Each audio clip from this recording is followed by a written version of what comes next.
الرحمن الرحیم۔ صحیح بخاری حدیث نمبر 371۔ عبدالعزیز بن صہیب نے انس بن مالک رضی اللہ تعالی عنہ سے روایت کی کہ نبی کریم صلی اللہ علیہ وسلم غزوہ خیبر میں تشریف لے گئے۔ ہم نے وہاں فجر کی نماز اندھیرے ہی میں پڑھی، پھر نبی صلی اللہ علیہ وسلم سوار ہوئے اور ابو طلحہ بھی سوار ہوئے۔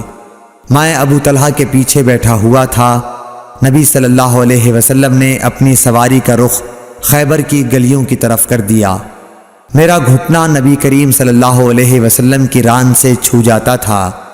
پھر نبی کریم صلی اللہ علیہ وسلم نے اپنی ران سے تہبند کو ہٹایا، یہاں تک کہ میں نبی کریم صلی اللہ علیہ وسلم کی شفاف اور سفید رانوں کی سفیدی اور چمک دیکھنے لگا۔ جب آپ خیبر کی بستی میں داخل ہوئے تو آپ صلی اللہ علیہ وسلم نے فرمایا کہ اللہ اکبر، اللہ سب سے بڑا ہے، خیبر برباد ہو گیا۔ جب ہم کسی قوم کے آنگن میں اتر جائیں تو ڈرائے ہوئے لوگوں کی صبح منحوس ہو جاتی ہے۔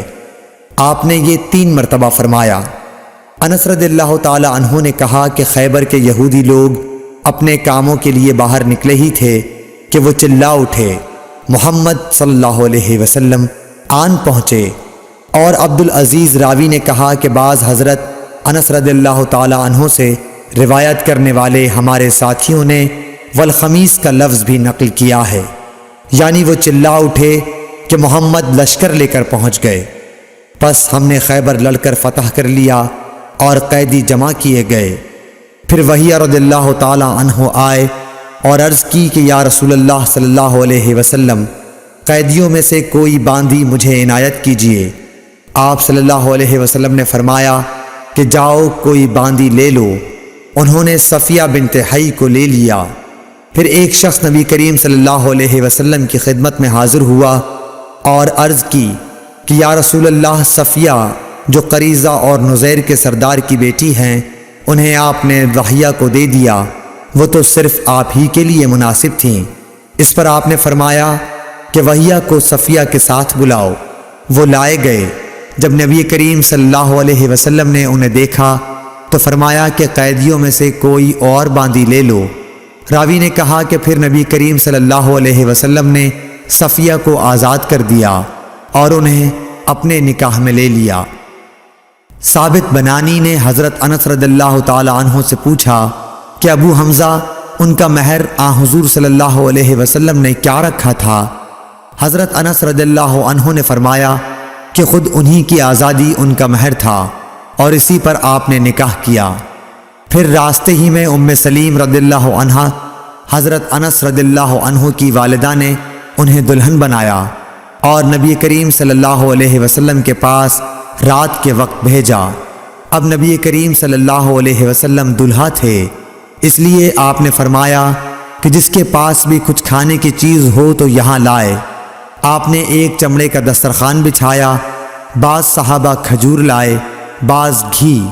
عبدالعزیز نے کہا کہ میرا خیال ہے حضرت انس رضی اللہ عنہ نے ستو کا بھی ذکر کیا۔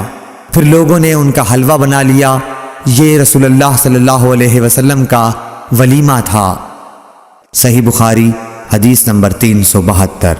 عروہ بن زبیر نے خبر دی کہ حضرت عائشہ رضی اللہ عنہا نے فرمایا کہ نبی صلی اللہ علیہ وسلم فجر کی نماز پڑھتے اور آپ صلی اللہ علیہ وسلم کے ساتھ نماز میں کئی مسلمان عورتیں اپنی چادریں اوڑھے ہوئے شریک نماز ہوتیں، پھر اپنے گھروں کو واپس چلی جاتی تھیں۔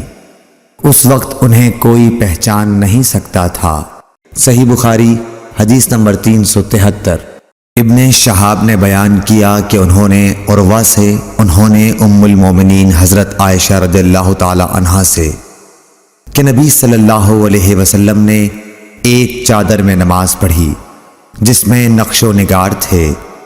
آپ صلی اللہ علیہ وسلم نے انہیں ایک مرتبہ دیکھا، پھر جب نماز سے فارغ ہوئے تو فرمایا کہ میری یہ چادر ابو جہم عامر بن حذیفہ کے پاس لے جاؤ اور ان کی انجانیہ والی چادر لے آؤ، کیونکہ اس چادر نے ابھی نماز سے مجھ کو غافل کر دیا۔ اور حشام بن عروہ نے اپنے والد سے روایت کی، انہوں نے عائشہ رضی اللہ عنہا سے کہ نبی صلی اللہ علیہ وسلم نے فرمایا کہ میں نماز میں اس کے نقش و نگار دیکھ رہا تھا، پس میں ڈرا کہ کہیں یہ مجھے غافل نہ کر دے۔ صحیح بخاری حدیث نمبر 374۔ عبدالعزیز بن صہیب نے انس رضی اللہ عنہ سے نقل کیا کہ حضرت عائشہ رضی اللہ عنہا کے پاس ایک رنگین باریک پردہ تھا جسے انہوں نے اپنے گھر کے ایک طرف پردے کے لیے لٹکا دیا تھا۔ آپ صلی اللہ علیہ وسلم نے فرمایا کہ میرے سامنے سے اپنا یہ پردہ ہٹا دو، کیونکہ اس پر نقش شدہ تصاویر برابر میری نماز میں خلل انداز ہوتی رہی ہیں۔ صحیح بخاری حدیث نمبر 375۔ عقبہ بن عامر نے کہا کہ نبی کریم صلی اللہ علیہ وسلم کو ایک ریشم کی قبا تحفے میں دی گئی، اسے آپ نے پہنا اور نماز پڑھی، لیکن آپ جب نماز سے فارغ ہوئے تو بڑی تیزی کے ساتھ اسے اتار دیا، گویا آپ اسے پہن کر ناگواری محسوس کر رہے تھے۔